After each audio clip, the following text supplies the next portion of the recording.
Please like and subscribe. Jende Shankar కిడ్నాపర్లను ఎలా పట్టుకోవాలో ప్లాన్ చేస్తూ ఉంటారు. ఇంకా వారికి తోడుగా అక్కి కూడా వస్తుంది.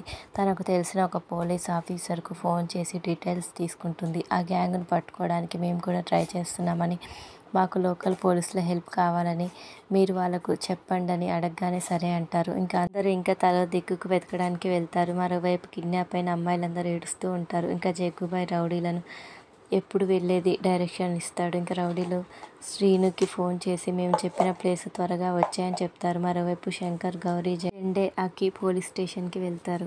ఏంటి మీరు చెప్తే పట్టించుకోలేదని డీజీపీ కార్ నుంచి కాల్ చేయించారా? చూడండి, మీరు పీఎం నుంచి కాల్ చేయించిన అందరినీ కాపాడడానికి ప్రయత్నిస్తాం, కానీ మీ అమ్మాయి ఒక్కదాని కోసం స్పెషల్ సెర్చింగ్లు ఏమీ జరగవు అని అంటే ఇంకా శంకర్, అయ్యో మీరు పొరపాటు పడుతున్నారు మేడం, మేము కాల్ చేయించింది డిపార్ట్మెంట్ నుంచి హెల్ప్ తీసుకోవడానికి అని శంకర్ అంటాడు. అంటే ఇంకా అవునండి, అందరు అమ్మాయిలు సేఫ్గా బయటపడడమే మా ఉద్దేశం అని అంటే ఇంకా ఎస్ఐ, అసలు ఈ కేసు గురించి మీకేం తెలుసండి, మేము తలలు పట్టుకొని కూర్చున్నాం, మేమేం చేయాలని మీరేం చేస్తారు అని అంటే ఇంకా శంకర్, మేము వాళ్ళ వరకు రీచ్ అవ్వగలం మేడం, జస్ట్ మీ నుంచి సపోర్ట్ కావాలి అంతే అంటే ఇంకా ఎస్ఐ ఇంకా మిస్టర్ మరీ అంత ఓవర్ కాన్ఫిడెన్స్ పనికి రాదు అని అంటే ఇంకా ఎస్ఐ హెచ్చరించగానే ఇంకా జెండే శంకర్ గురించి గొప్పగా చెప్తాడు. ఇంకా శంకర్ తలుచుకుంటే ఎవరినైనా పట్టుకుంటాడని చెప్తాడు.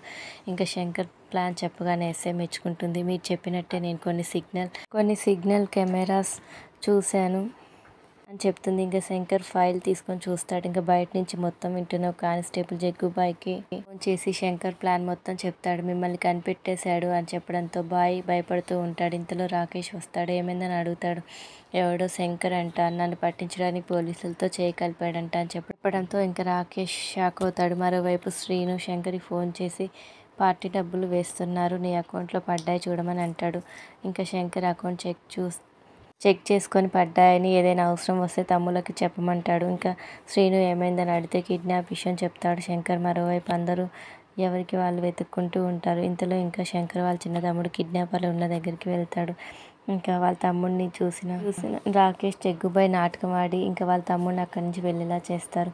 ఇంకా మరోవైపు పోలీస్ స్టేషన్లో ఇంకా పోలీసులు అడావిడ్ చేస్తూ ఉంటారు. ఇంకా కానిస్టేబుల్, కిడ్నాప్ అయిన నెంబర్స్ మేడం గంట ముందు వరకు అన్ని స్విచ్ ఆఫ్ అనే వచ్చాయి, ఇప్పుడు ట్రై చేస్తే అవుట్ ఆఫ్ సర్వీస్ అని వస్తున్నాయని అంటే ఇంకెస్ఐ సిమ్ములు రిమూవ్ చేసి డ్యామేజ్ చేసి ఉంటారు అంటే ఖచ్చితంగా వాళ్ళని సిటీ దాటించే ప్రయత్నం చేస్తుంటారు. ఇంకా డిపార్ట్మెంట్ మొత్తం అలర్ట్గా ఉండమని అంటుంది. ఇంకా కానిస్టేబుల్ అన్ని వెహికల్స్ని చెక్ చేస్తూ ఉంటారు. ఇంకా ఎస్ఐ అంతేకాదు మఫ్టీలో కొంతమందిని మాల్స్ బస్ స్టాండ్లో ఉండమనండి అని అంటే ఇంకా చెప్పి ఎస్ఐ వెళ్ళిపోతుంది. ఇంకా శంకర్కి ఫోన్ చేసి నీ గెస్ కరెక్ట్ అయిందని ఎస్ఐ చెప్తుంది. ఇంకా ఇద్దరు కలిసి ఎలా పట్టుకోవాలో ప్లాన్ చేస్తారు. ఇంతలో ఇంకా శంకర్ వాళ్ళ చిన్న తమ్ముడు వచ్చి తను చూసిన బిల్డింగ్స్ గురించి చెప్తూ ఉంటాడు. Thank you for watching. Please subscribe my channel.